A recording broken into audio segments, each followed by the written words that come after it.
warahmatullahi wabarakatuh. Kembali lagi bersama saya Arnitia Permana dalam kelas Arnitia.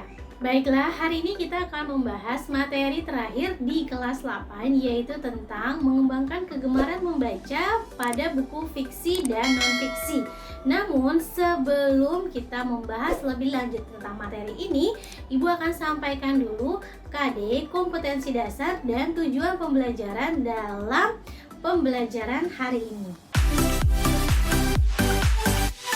KD atau kompetensi dasar pada pembelajaran hari ini adalah KD 3.17 dan 4.17. 3.17 yaitu menggali dan menemukan informasi dari buku fiksi dan non-fiksi yang dibaca, serta KD 4.17 yaitu membuat peta konsep atau garis alur dari buku fiksi dan non-fiksi yang dibaca. Tujuan pembelajarannya adalah kalian mampu menggali dan menemukan informasi dari buku fiksi dan non-fiksi, serta kalian mampu membuat peta konsep atau garis alur dari buku fiksi dan non-fiksi. Baiklah, langsung saja kita bahas materi kita pada hari ini, yaitu tentang buku fiksi dan non-fiksi. Ya, KD yang pertama tentang menggali informasi yang ada dalam buku fiksi dan non-fiksi. Namun, sebelum kita masuk ke KD yang pertama 3.17, Ibu akan menginfokan dulu kalau buku itu terdiri atas dua jenis, yaitu buku fiksi dan non-fiksi. Oke, nah pengertiannya buku fiksi itu kan dia tidak nyata, rekayasa, hayalan. Berarti buku yang berisi cerita, rekaan, hayalan, imajinasi dari si penulis. Contohnya adalah cerpen, lalu ada dongeng, ada novel, fabel. Nah, itu termasuk ke dalam buku fiksi. Yang kedua yaitu buku non-fiksi. Buku non-fiksi ini dia jenisnya lebih serius karena berisi pengetahuan, berisi wawasan, berisi informasi yang sesuai dengan data dan fakta. Oke, berisi penjelasan atau pemaparan. Contohnya adalah buku pelajaran. Ya, karena itu berisi informasi, pengetahuan, bersifat fakta, ada datanya.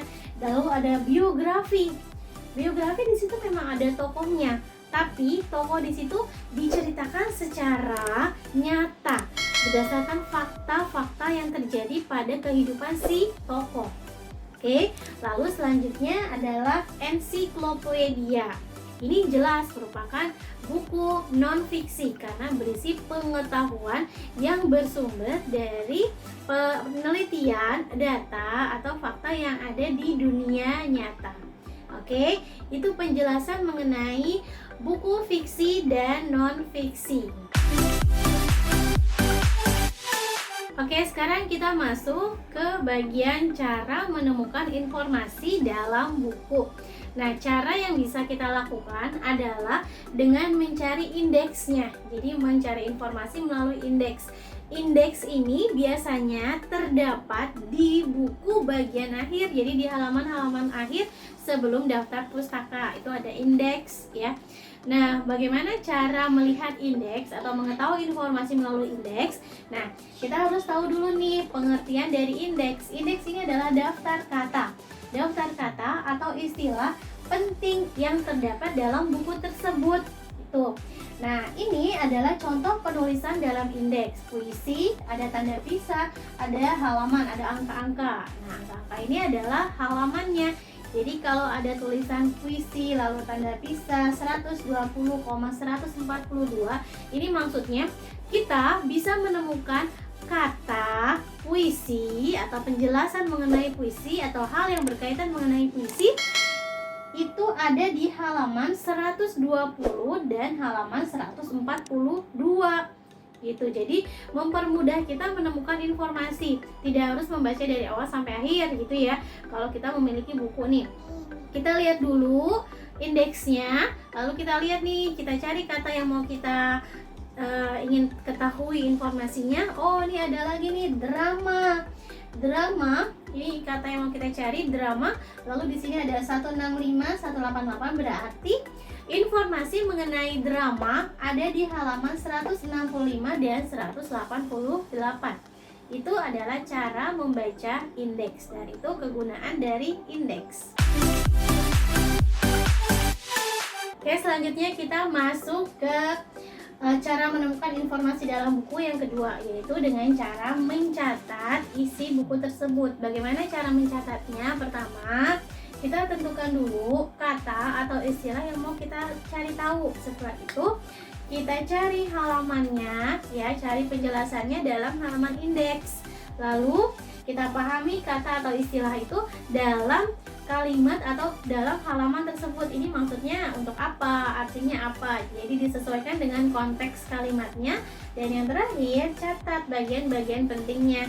Jadi kalian catat materinya, makna katanya sesuai dengan konteks kalimat tersebut. Nah, itu mempermudah kita untuk mencari informasi dalam buku. Selanjutnya kita akan bahas tentang cara menyajikan peta konsep. Peta konsep atau mind map ini sangat berguna sekali, mempermudah kita untuk menangkap informasi yang ada dalam buku, terus menemukan informasi yang ada di dalam buku. Oke.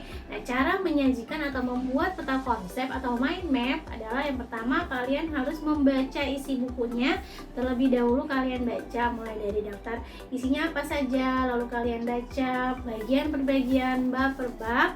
Lalu setelah itu kalian pahami isinya, maksudnya, tujuannya apa dari buku tersebut.